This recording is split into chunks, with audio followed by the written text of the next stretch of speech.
Zach Gelof has been crushing it over the past 2 weeks with 15 runs, 4 bombs, 7 rips, 2 stolen bases at 349. Is it time to sell? Find out today.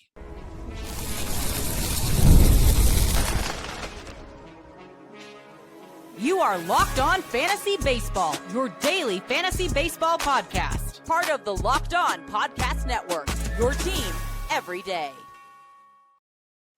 Hello, fantasy baseball fanatics. I am Matthew Ahne, and welcome to the Locked On Fantasy Baseball podcast, part of the Locked On Podcast Network. We're coming at you 5 days a week, 2 times a day to help you win your leagues. So make sure you like, subscribe, comment, rate, and review so you don't miss a single episode and you help out the pod. Now, we got a great episode for you today, and by we, I mean me. Dom obviously isn't here. It's just been kind of pitter-patter between the two of us, but we're kind of got some good stride here, and we got a good episode for you today. We're covering, trade for and away players we should capitalize on their market value currently, and then players that are probably undervalued or not obtainable in the past that might be now. And that's kind of the key parts too, is not just identifying when a player is just underperforming into trade for them, but also when is the actual time that it's even a buying window, because normally these players wouldn't be up for sale. And those are the kind of key parts that we're going to be identifying in today's episode. Like we got guys like Junior Caminero later in the show that, normally you wouldn't be able to kind of, capitalize and trying to obtain. He's underperforming wholeheartedly. You have like guys like Luis Garcia, who, years ago, a couple of years ago, Dom loved and, was a podcast guy for us here on Locked On, but honestly hasn't lived up to anything. And you got guys like Otto, Lopez, and Zach Gelof that are just like overperforming right now, and I think are overvalued for anything. And that's what I want. It is the Las Vegas Athletics, and Gelof has been killing it. I mean, he's up to 69% owned, and I think the ownership is rising. But, he's killing it. But you're talking, 4 years removed from him being somebody that we all really wanted on our teams. Maybe 3. Maybe I'm, what do you call it? Forgetting how relevant he was just a few years ago. He's 26 years old. So, yeah, maybe 3 years ago, we all had some serious high expectations for the kid. And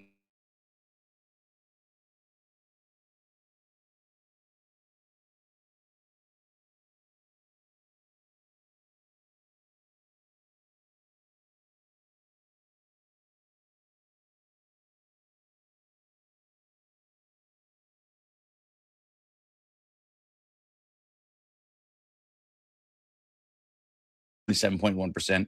Yard hit percentage 41.9%, but yet he's hitting home runs at an insane rate with 5 home runs over the last month and 4 over the last 2 weeks.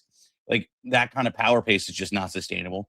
His launch angle is in the 14th percentile, which that's not good either, because if we're not making quality contact, which is what barrel percentage is, and mixing it with hard hit percentage, then you would hope that somebody's launch angle would be absolutely beautiful and would also explain the home runs. And that's not really the case either, because, you could have those Marcus Semien kind of approach. I'm talking about in his prime, not now, of hey, he defies the hard hit percentage or barrel percentage odds because of the launch angle and how he can just get it over the fence. And that's just not there either for Gelof. So 33 strikes, you're out on Zach Gelof for me, repeating it. Plus, you look at how often he strikes out, 24.2%. He walks 6.2%, but yet on the month, he's batting a 337. And on the season, a 284. This just isn't a sustainable position for Gelof. I mean, the young kid's, I think, probably talented, but, I don't think enough to contribute to fantasy baseball. So, therefore, this is the time to position him off your team, right?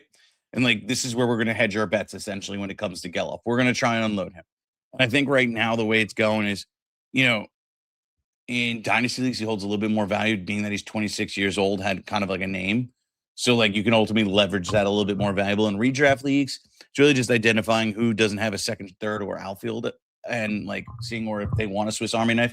Just kind of saying, okay, let's see if I can fill a need. Either pick up a player that's injured right now that is going to be coming back soon, or trying to get a couple pieces that in the short term can help you out more than Gelof. So that's kind of the thing. But I think that we're going to see him kind of return to earth very soon, and therefore I just want to kind of move on from him before he comes crashing down into what we all expect out of him, which is kind of like a more 240 batting average, a guy that's going to hit maybe 17 home runs on the season and, not really get on base, which then therefore is going to have the runs and ribbies to go behind it. So just one of those things where I just don't believe in Gelof as a whole and why I need to trade him immediately. Let's move on. So about Otto Lopez. Otto Lopez is another one that I'm not a big fan of for fantasy. I think he's a really good baseball player. The difference is for fantasy, there's a little bit more that goes into it. One knock is he plays for the Miami Marlins. Otto Lopez isn't going to be getting the runs and ribs that we would all hope because of the team he's on. That's just, one knock. Two, he's not really a home run guy. I mean, he has 5 home runs on the season, and that's decent, but what's his ceiling? 15 to 17 home runs? Not great. Now you mix in the fact that he's not going to get a lot of runs and ribs. Another knock. And honestly, too, I mean, the stolen base numbers are definitely better than last year. And yeah, he's kind of on a 30 stolen base pace, but I'm not buying it either. And the batting average, I'm also not buying either. So we'll get into both right now. And like when it comes to Otto Lopez specifically, I think he's just getting his name called. Yes, he has a decent sprint speed at 75th percentile, but it's a matter of opportunity and what the team landscape is going to be. But this would be a career year for him at age 27 in stolen bases. And I'm not buying it. Maybe he gets 25, which still isn't bad. But you think about it and you're looking at this kid, he's holding a lot more weight now than he will in a couple weeks. And I'm going to be honest about it. There is a world where the batting average falls to under 3. And I think that's very likely. And it falls to like 275. Maybe he finishes with 25 stolen bases, which puts you at like 9 more for the season. And about 9 more. And, he's obviously not getting the runs and ribs and doesn't really go on a home run streak. And maybe it's, 7 to 10 home runs. This is definitely a world where this happens. Do you think that that's going to be good for your fantasy team? No, it's not. So there's a couple things that are, going into play right here. And, a savvy baseball owner isn't going to look at this, but, you have some guys that are, passively playing, or I don't know, like sometimes they value what the platform says they're ranked for your league, right? So like right now in like a 5x5 head-to-head roto league, he's ranked the 21st best player. What that does, so I apologize. I am at the shore, so there was a little bit of a network interruption here. But I'm going to pick right up where I left off. So when it comes to Otto Lopez and seeing him on your platform, having the higher season rank, you ultimately, you look at it, you go, this kind of gives a bump up for you as a trade away, team. Some people overvalue it, like I was saying, if that was cut in. And that kind of gives you a little bit more leverage. I'd move on from him ultimately. And I'd just say, all right, Otto Lopez, I'll see you later. I ain't trying to deal with it. I'm trying to chase the value in all honesty. And, get him off to somebody else's team. And you do that by leveraging this. You try and go out and get a player that is underperforming, obviously, like somebody, later. I think you could probably get a haul in certain leagues, depending on, what are your categories. But, there is some underperforming players like we're showing later in the show, like a Brian Wu or even a Neiman Naga or Stewart. I think you might be able to trade in Otto Lopez for, or even a Caminero. Depends. Like those are the kind of players that you kind of want to target and see, okay, can I leverage this? Can I get them on my team for cheap? And that's kind of the approach. It may feel like a dirty trade or an ugly trade, but you'd be surprised. When you're trying to attain a player, you have to remember too the mindset of they're frustrated with their player. They're not performing and living up to expectation. The draft price was outrageous, and they just want somebody just so they can kind of, make the playoffs and, go for it. So like you're also catching them and taking advantage of their bad situation. So, never feel like it's ugly. I mean, unless you're actually like, hey, I'll give you this elephant poop if you give me, Ellie De La Cruz. Like, no, nobody's going to accept that. But Otto Lopez actually does have a high market value right now. And I think it's time to capitalize. Let's move on. Coming up next, we got guys like Luis Garcia, Colton Cowser, and more that I feel we need to focus on trading away coming up right after this.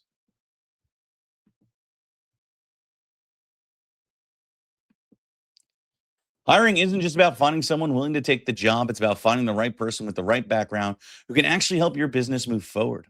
And if you want candidates who will match what you're looking for, Indeed Sponsored Jobs is the move. Because instead of hoping the right person stumbles across your post, Indeed helps you match with quality candidates by boosting your job listing to people who fit your specific criteria, like skills, certifications, and locations. If I were hiring, I wouldn't just want someone who can help out. I'd want experience who could jump right in. That's what I like about Indeed. You can get specific and target exactly what you need. It saves time because you spend less energy sorting through all the mismatches. And here's a stat that says it all. The minute I've been talking to you, companies like yours made 27 hires on Indeed, according to Indeed data worldwide. So if you're hiring, spend less time searching and more time interviewing candidates who check all the boxes with Indeed sponsored jobs. Listeners of this show will get a $75 job credit to help you get your job, the premium status it deserves at Indeed.com/podcast. That's Indeed.com/podcast. Terms and conditions apply. Hiring, do it the right way with Indeed.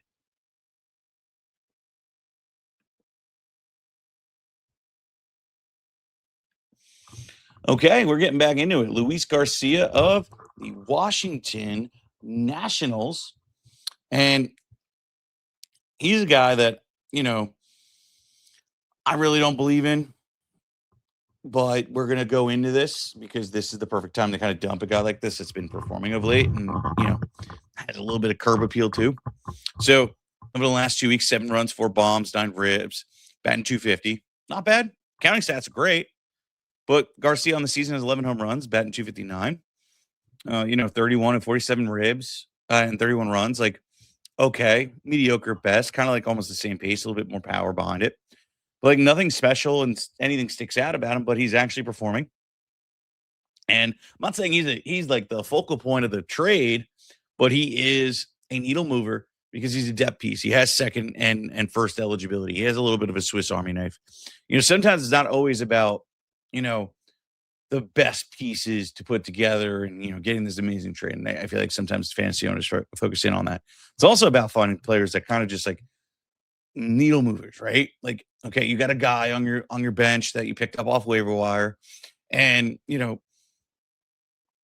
they are performing, they'd be better on somebody else's team and you're able to cash in and move the needle even if you need them because you'll be able to trade up.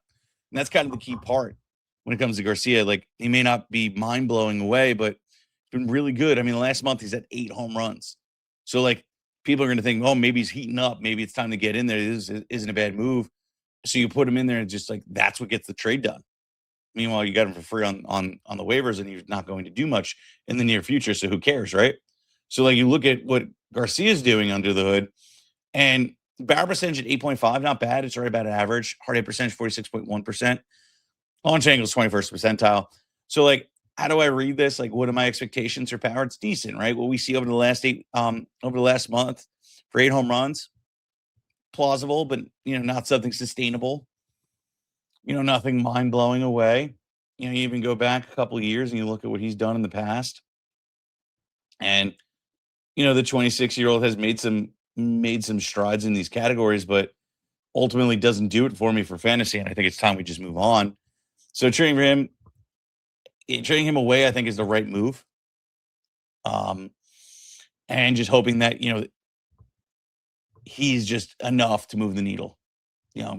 It's really just how I look at Garcia. He's a needle mover, not the focal point.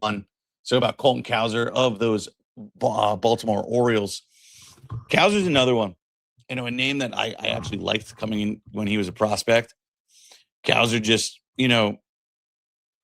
had a power back kind of, profile, and I thought he would pan out to something a little bit more than he actually is. And one, it's a little depressing, but two, like, it is what it is.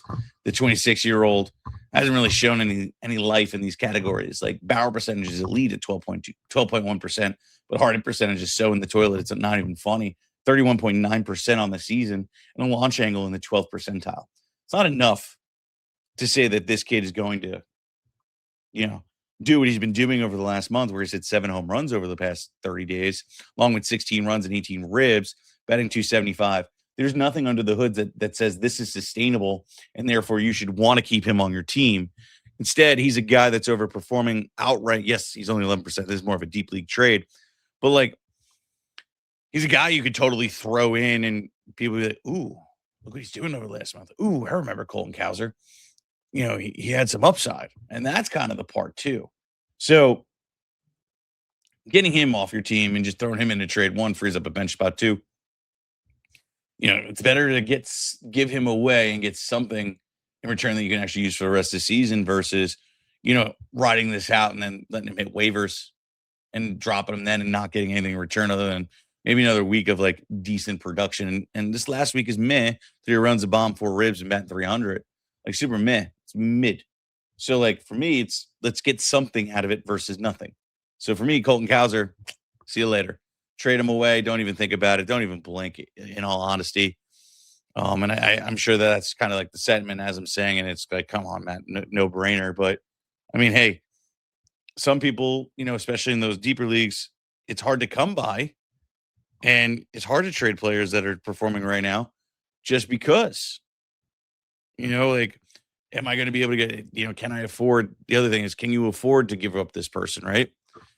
Well, he's performing right now. My team's kind of slacking. I have a player that's completely underperforming, and it's a guy we've mentioned on the sell away. You're being patient. Yeah, you can't make that decision.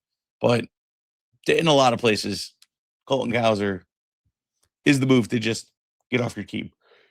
But let's move on. Coming up next, I got guys that now we're going to want to trade for, whether they're, underperforming or whatnot, coming up right after this.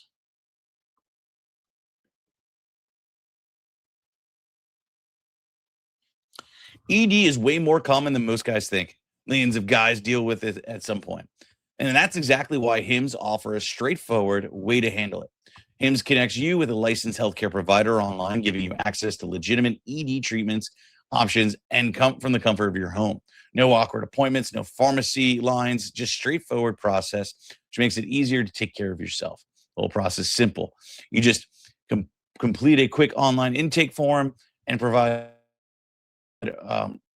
reviews your information. If the treatment is right, it ships directly to your door in a discreet package, which makes the whole experience feel a little bit more private and stress-free. They also offer options like, Cetaphil, a generic Viagra. It's a fraction of the cost plus other treatments, so it can help work what's best for you. So it's, it's straightforward, it's transparent, it's designed to make you get the care you feel with ease. That's hims.com/lockedonmlb for a free online visit. hims.com/lockedonmlb. Prescription required. See the website for details and important safety information. Cetaphil is a generic version of Viagra. Viagra is a registered trademark of Viatris Specialty LLC. HIMS is not affiliated with or endorsed by Viatris.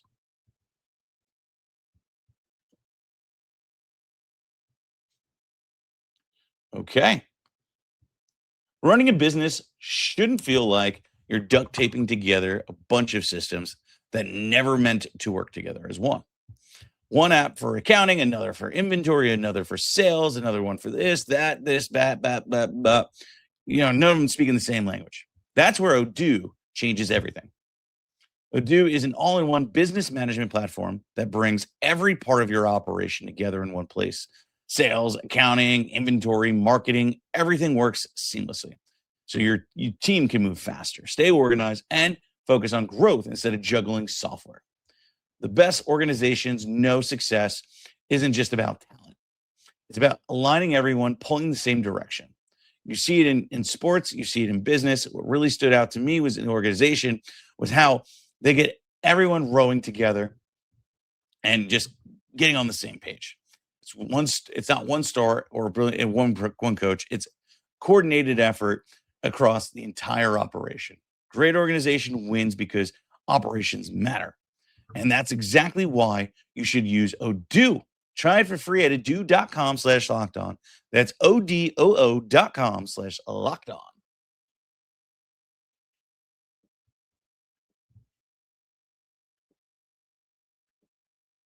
All right, we are moving on to Junior Caminero of the Tampa Bay Rays. Junior Caminero has been absolutely rough this season, being that we had to pay for him quite high. Look, 283 at-bats, 44 runs, 15 bombs, 34 ribs, batting 276. Not atrocious, but not Junior Caminero expectations. And that's why I say by atrocious. because you paid probably a second or third round pick for this kid who hit 45 home runs in 2025. And now you get 15 before All-Star break, where you would have expected a lot more. On top of that, it's just hasn't been too wonderful. I mean, yes, he's hitting for average because he's hitting 292 over the last month, but no real counting stats. I mean, on the month, 12 runs, 2 bombs, 7 ribs batting 292. Over the last 2 weeks, 3 runs, a bomb, 4 ribs batting 267. What's up with that? What kind of value is that for fantasy baseball? Nothing. It's hurting your team. And can you imagine? Can you imagine being the owner right now? No, it sucks. Here's the part that's going to be different for you. Now, you didn't pay the draft price. You got the players you should have. You didn't pay up. But here's the deal. Caminero is probably prime to crush the ball very soon. And the window is probably closing. The barrel percentage on the season, 11.5%. The hard hit percentage is elite at 50.4%.